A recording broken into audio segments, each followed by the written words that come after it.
Welcome to the Brandtelling Podcast, where we go beyond basic branding with powerful stories as told by brand builders, owners, and founders.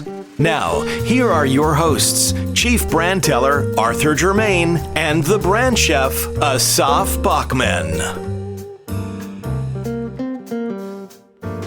As a business owner or founder, you may run a couple of different brands. You may have sub-brands or brand extensions. Different brands may have a different look and feel, and certainly a different message for different audiences. But imagine you were overseeing 1,000 brands or 10,000 brands.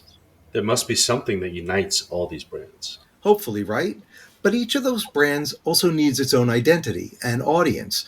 The branding strategist in me gets really excited, wants to discuss the difference between a branded house and a house of brands. Well, what about media brands? Think ESPN and its sub-brands like ESPN 8, The Ocho. What does a model like that look like? And what are the challenges that come up when you're managing these types of operations? Yeah, that's it. And that's exactly what we're going to discuss on today's episode of the podcast. Welcome back to the Brandtelling Podcast. I'm your host, Arthur Germain, and with me is my co-host, Asaf, the Brand Chef Bachman. Thank you, Arthur. Our guest today is a true media wrangler. Dave Behar of Behar Brands founded Ion Networks, the self-proclaimed network of champions. Ion Networks operates over 25,000 local channels in North America alone, spanning across sports, personal brands, and content creators. Behar Brands incubates, collaborates, funds, founds, co-founds, leads, influences, shapes, builds, represents, manages, licenses. Yeah, take a breath. Owns and operates a select portfolio of some of the world's greatest global, national, and local brands, digital platforms, on the shelf, off the shelf, in real estate, digital real estate, e-commerce, and in related technology, media, sports, health, and nutrition platforms and products. Yeah, Dave, welcome to the podcast. I'm glad that you could find a couple of moments to join us today with all of that going on. My pleasure, guys, for sure. We talked a little bit about the kind of universe that you've created. Could you briefly describe, in your own words, Ion Networks and who you're serving? Mm-hmm. Well, it's interplanetary, right? It's a quite an ecosystem, but we serve categorically most categories because this is about an enablation business. I mean, we're enabling folks to be successful, primarily businesses and, of course, content creators, which are often one and the same, brands and, of course, personal brands. But the network consists of thousands of local channels. So the Ion local channels would be in essentially 25,000 towns in North America and then globally as well. And essentially hyper-targeted, hyper-local shows and content. So we love championing, great producers, great content creators, and of course brands. That's where our backgrounds are. But at the same time, it's a distribution system to where you're then able to upload and to distribute, and that's very disruptive.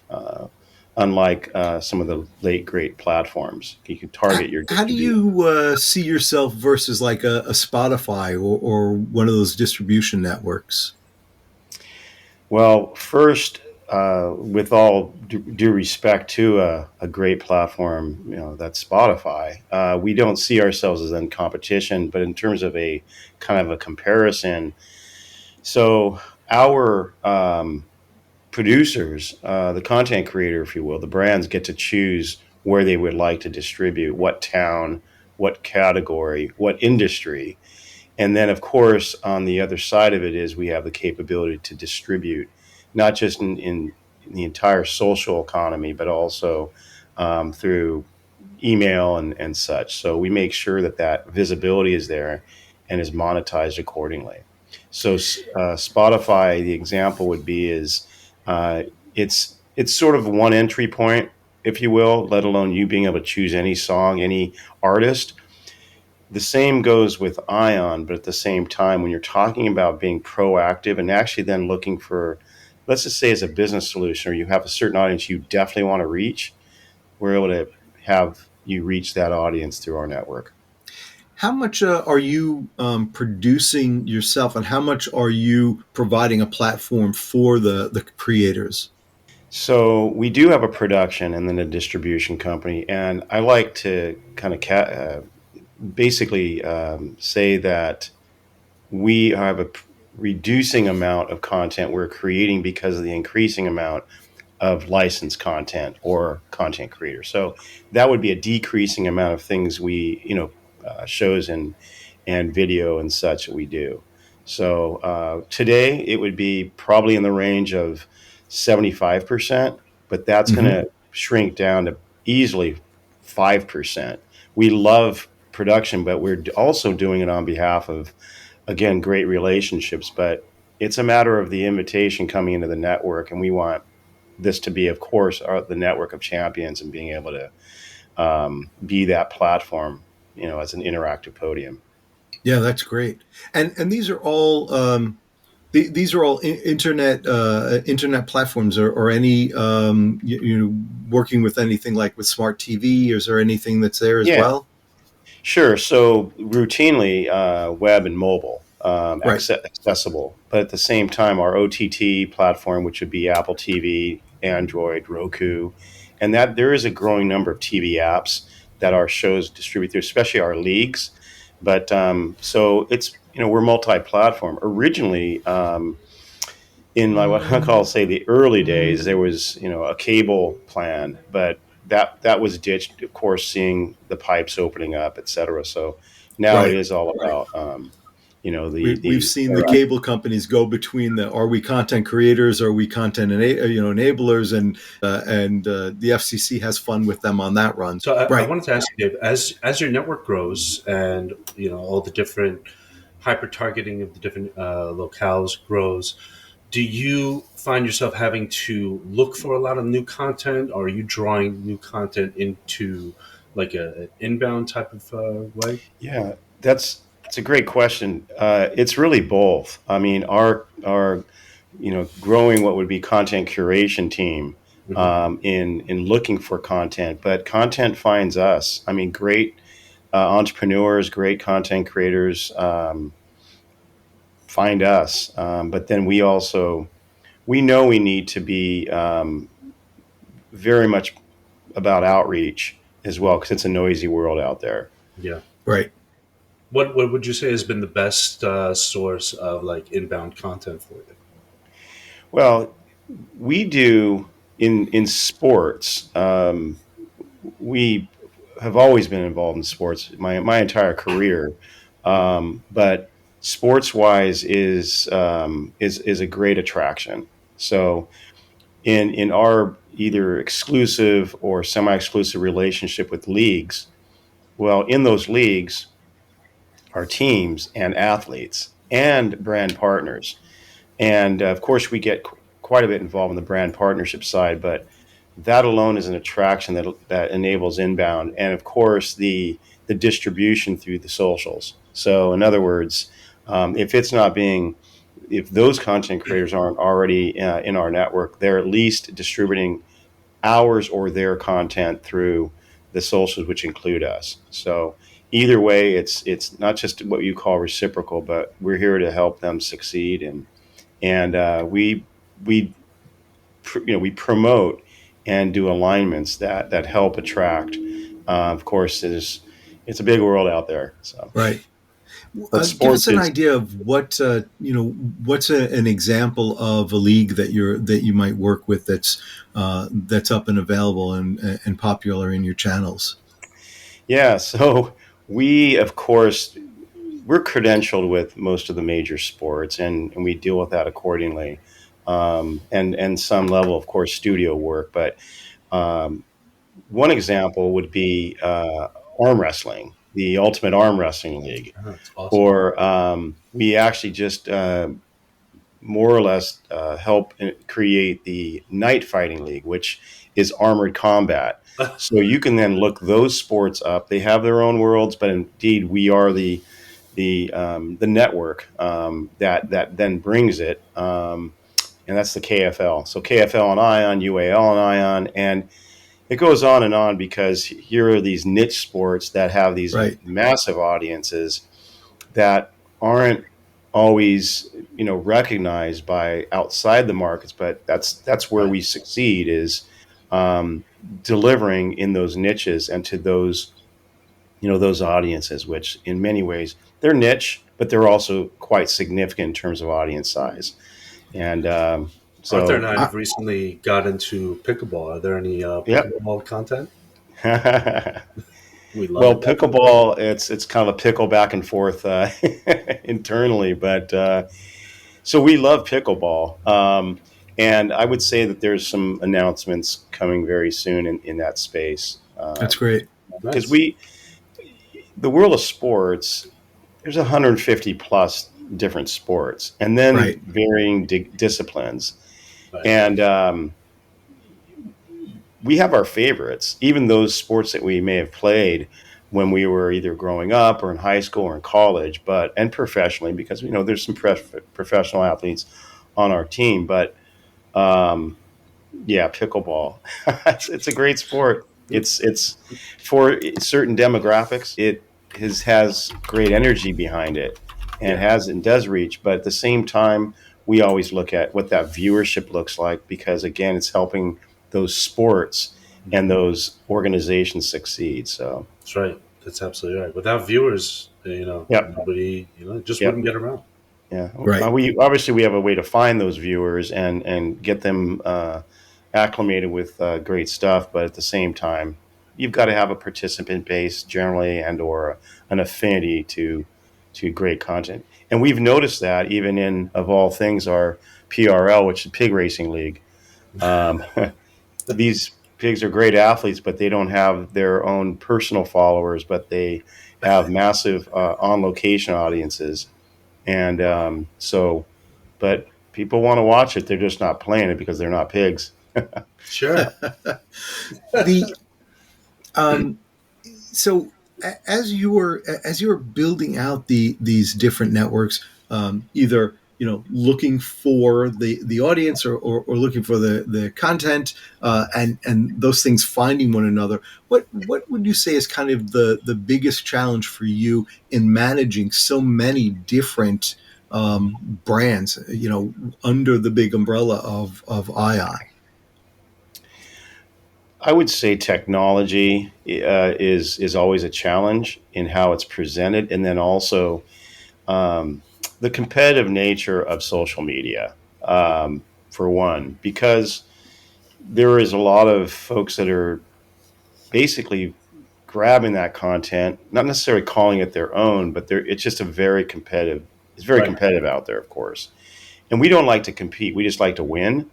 But technology is then always the challenge in the delivery, but we always find a way to make that work, and to remind ourselves that every one of the things that we do doesn't require, let's say, millions of viewers.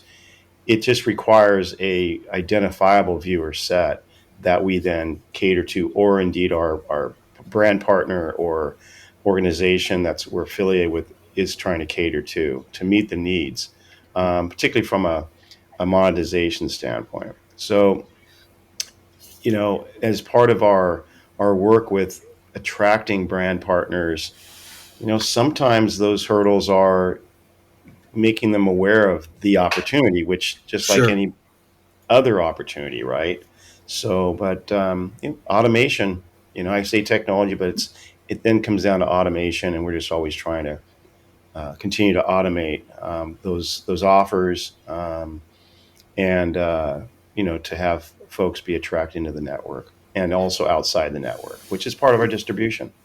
Let me ask you something I kind of alluded to earlier. There are these two kind of brand strategies that come to mind. One is a branded house. Disney is a branded house. There are things that fall under Disney, but they generally roll up. Sony is a branded house. You may not know the name of Sony products and microphones, unless you're really technical into that. You'll know I'm wearing a Sony headset. I'm talking on a Sony microphone. You kind of know that. But then there are house of brands. The house of brands, P&G comes to mind. Gain, and all the individual soaps and things, and it's P&G or it's Lever Brothers. That you never really know it's the P&G brand. The individuals. Where do you see Ion? Do you see yourself more as a branded house or a house of brands, where the individual brands have their own names? I'll tell you what, Arthur, it's really both, because autonomy is critical to maintain in your own brand, as well as a personal brand aspect. And I like the idea of it all rolled under our name. It's all autonomous. And Disney would be a good example, as well as Sony or P&G being another example of, well, you don't know P&G's, owns that brand type of thing. Right. But it's a big world out there. So as much as I'd love to say, yeah, we're just this and put us in that box, if you will, we see ourselves as both. And that depends on the initiative and what the objectives are.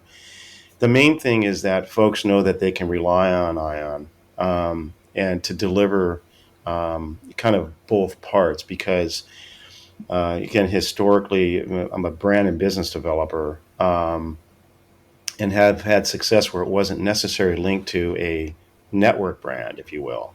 Maybe a conference, like a collegiate conference, and here's these teams in a conference and type of thing, and that's where that league quotient is. And you want to have the affiliation, but us as a brand house, and then also a house of brands, it's kind of both.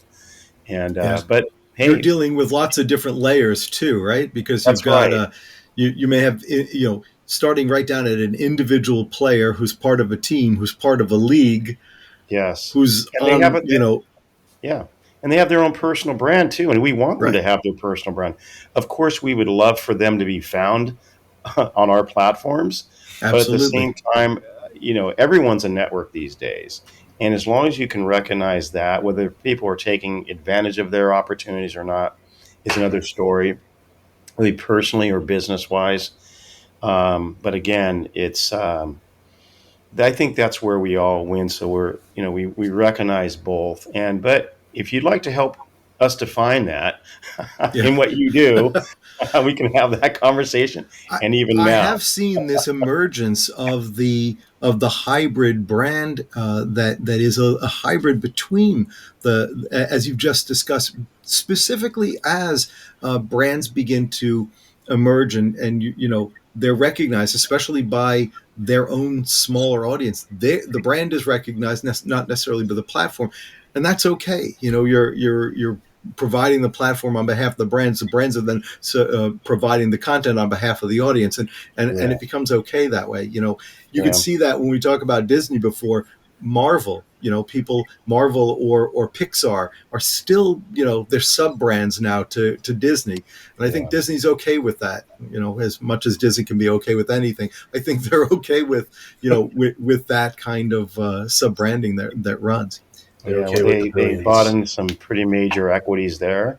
Yep. Well established, to say the least. And, again, it's a matter of maximizing those, and it may not be what is a visual branding exercise when you're talking about a house of brands type of thing. It could indeed be that internalization and the protocols that a house of brands offers and can provide, and that just again depends on how much integrity is behind the network and those type of things, and what its message is. And in our case, it's very diverse, but it's very niche also. So, again, that's, I think, what gives us a little differentiation, which is one of my favorite Ion words.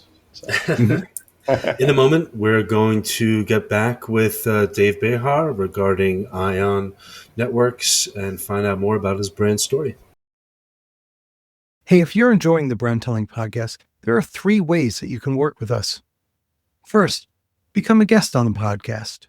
Asaf and I are always looking for spicy guests. That's business owners and founders who have something to share with our audience. If this sounds like you or someone you know, please email us at podcast@brandtelling.com. Second, stay in the loop on everything going on at the Brandtelling Podcast and get yourself a copy of everyone's favorite chapter from my book, The Art of Brandtelling. The chapter is called 5 Steps for Telling Your Own Powerful and Differentiated Story, and it's yours to download for free at subscriber.brandtelling.com. And finally, schedule an introductory call with us and see if we're a fit for your branding challenges. It's a half-hour call to get to know one another and for you to see whether Asaf or I, or both of us, can guide you toward building your perfect brand. Schedule now at letsmeet.brandtelling.com. And now, let's get back to the episode. Welcome back, everybody. We are talking to Dave Behar about the ION network. And Dave, as we left, you mentioned a favorite word, and what I noticed in a lot of the content and copy, things that you wrote to us, if there's a word with the letters I, O, and N in there, you seem to have just jumped on it and taken that over.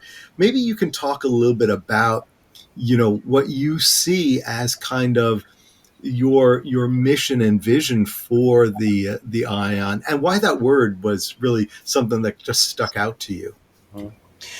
Well, it's interesting. As I know, it's just vernacular and how you're describing it, but we haven't taken, or I haven't taken over the ION, taken it over. It is us. It's within us, and that's not really it. And it's part of my personal DNA. So it's almost one of those things that it's part of me, part of us, the entire team, and of course our brand DNA. It is our how we identify ourselves, and one of the differentiators of our business, of having a great brand. It has been stolen a few times, and we have gone after those folks that have infringed on our intellectual property. But at the same time, the origins, quite frankly, it's interesting. When I get asked this question, it's almost sort of odd, because I just say, hey, I want to just go create a network and create a name, and just happens. My second startup back out of San Diego State University is a company called iDig. And iDig was a globally, not just recognized, but distributed brand in sports and beach volleyball. And it was about I do this in my sport. And then, of course, it evolved into, after selling the brand, started to, besides creating other brands for other people, the agency shingle was never up, but it just was referred in and stuff. But there was iBrands, and iBrands was then multiple sports, and those were great businesses, but still on the product side of the space, and started to market and merchandise with a kind of I've got my eye on basketball, I've got my eye on soccer type of thing. And then that's when things like domain names and the internet started evolving. The pipes weren't quite opened up yet at the time in terms of being able to stream tons of content through, but basically envisioned what was next, and then did a fast forward, not necessarily ditching the iBrands, but basically creating the ION brands, great 3-letter name, and what do you have your eye on? So at the end of the day, the vision was indeed a multi-platform network, as where we are, where we're evolving further each day, and again, enabling success, because the internet is just a fascinating place, and then mobile, of course, which is related, and then television, the platform. So, as I think I had mentioned about the cable, et cetera, certainly we've done quite a bit of shows and content, even 24-hour marathons on television. But from a viewership standpoint, it was always about digital, and what digital was, going to be about, and now is. And now it's a matter of making sure that our integrity lasts through this whole endeavor, because it's pretty ambitious. And So I like that. It's and you not going at it alone. Again, I've got many favorite ION words, both beginning and end, but collaboration is key. And that's where the enablement of folks, businesses play a role. And I can say, hey, we need all the help we can get, but that help comes from folks that also want to succeed in their own endeavors, and that's the beauty behind the network. And it's the network of champions. We want to win together, and not every we're not going to give out participation trophies to everybody, but hopefully we help them win those trophies. I love it. I love the the ion everything. I like how you kind of like are adapting that to everywhere, and the ion integrity is really great. Thank you. So, Thank you. Holding your integrity in the company and wanting to make sure that people understand that, is that the experience that you want people to get from ion, both collaborators, partners, viewers? Well, everyone's going to get what they want out of it, and of course, we want to be able to keep providing some level of toolbox. It's interesting because there is the ion ingredients, right? Yeah, you're wearing the chef cap. It's great, right? You're about creating and baking and great brands.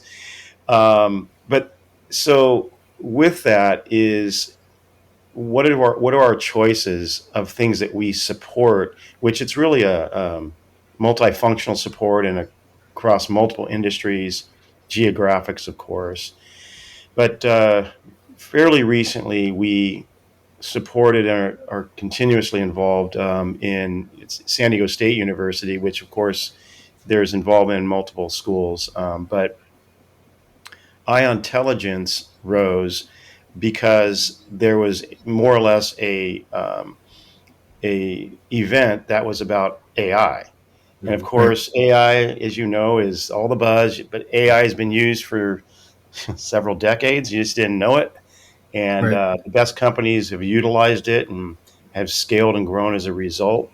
But the point is that ion intelligence is coming. It's not going to be about how AI is controlling us. It's more about how the human is and human integrity, and then utilizing certain tools and providing choice for those tools.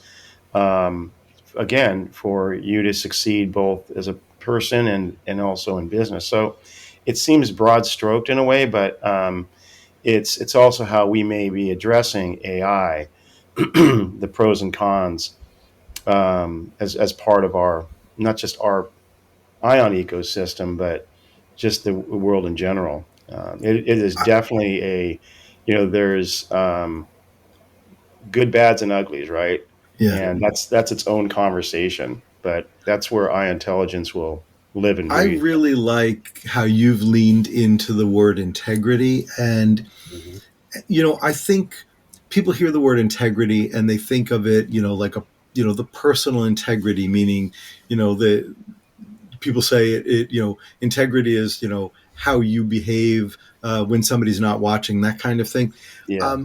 But I think there's a broader meaning, and I really think that you're embodying it with Ion. The integrity is how the parts all pull together, and how they manage and maintain. When you talk about something maintaining integrity, you're talking about that they don't fall apart, that they still will stay together. And when you talk about the integrity of an entire system, it means that you can expect the same thing from the front end of the system to the back end of the system. So I really like that for you. I think that idea of integrity, or as you would say, integrity, I think it really makes a lot of sense. And going on that, what advice would you give for other brand holders who are looking at ways to kind of expand their brands and maintain that kind of integrity when they do so? Well, it all starts, and I appreciate your compliments. We take seriously, our brand methodology and what it means. It's all meant to mean. It gets pretty deep. Yeah. But as far as advice goes, I think that it all starts with the brand, Mm-hmm. your personal brand. So if you're a founder, who are you? What do you represent? And if we're talking about personal branding, and that goes into things like colors and messaging and fonts, meaning for you personally, and those things that you're about, whether it be your activities, your sports, your family, your relationships, how it all translates into your business. So it's the choices that you've made that are so critical because it can derail you just as well as it can help you succeed. So it's taken inventory. Of course, I can say, hey, I inventory, and Right. that word does play a role in our whole DNA. But at the same time, who are you and where do you want to go? And if you're a business and again a founder, it's like, why are you even creating this business Right. and or content for that matter? And where are you taking it? And often it's about, is there an exit? And what is it, again, that you're trying to achieve numerically, again, quantitative, qualitatively. And so the advice comes back down to your brand DNA, your personal brand DNA, especially as the leaders and those that are interfacing on behalf of the brand. And at the end of the day, it's like, well, are you creating this to exit? Are you creating it to disrupt? Right. And know your purpose and plan, and then plan the work the plan, and plan, definitely get the chronology of it. Things are happening fast, and have theoretically always happened fast, but we're talking about technology, we're talking about AI. AI is building things like crazy. So therefore, it's like, okay, now who are you keeping up with? Keep your inventory and your sense to you about it, because this is it's crazy out there, right? So Absolutely. And we appreciate that. Dave, you alluded to it a little earlier in the show. Can you let us know what your spiciest brand story is? The spiciest brand story? Yes. What's the spiciest brand? I mean, you have 25,000 brands. I'm sure you have lots of stories. Our brand story is the spiciest. I mean, it's it's not meant to be self-serving. It's meant to deliver to the masses in one person at a time. And the getting there is where I think all those spicy ingredients are, the I ingredients. And Before I close up, I want to just ask you to let us, let our audience know how is the best way to reach you and to find out more about Ion. My email is dave@ions.com. 2 4-letter words. Throw me an email, even if you think email's old school, and I will respond. In our liner notes, I'll drop in your email and a link over to your main website so that people can take a look at the 25,000 brands and and begin picking among them. For the Brandtelling Podcast, this is Arthur Germain. And this is the brand chef, Saf Bachman, signing off. Thank you, everybody. Thank you for joining us for the Brandtelling Podcast. If you have a story idea or would like to be a guest on the podcast, please send us an email at podcast@brandtelling.com.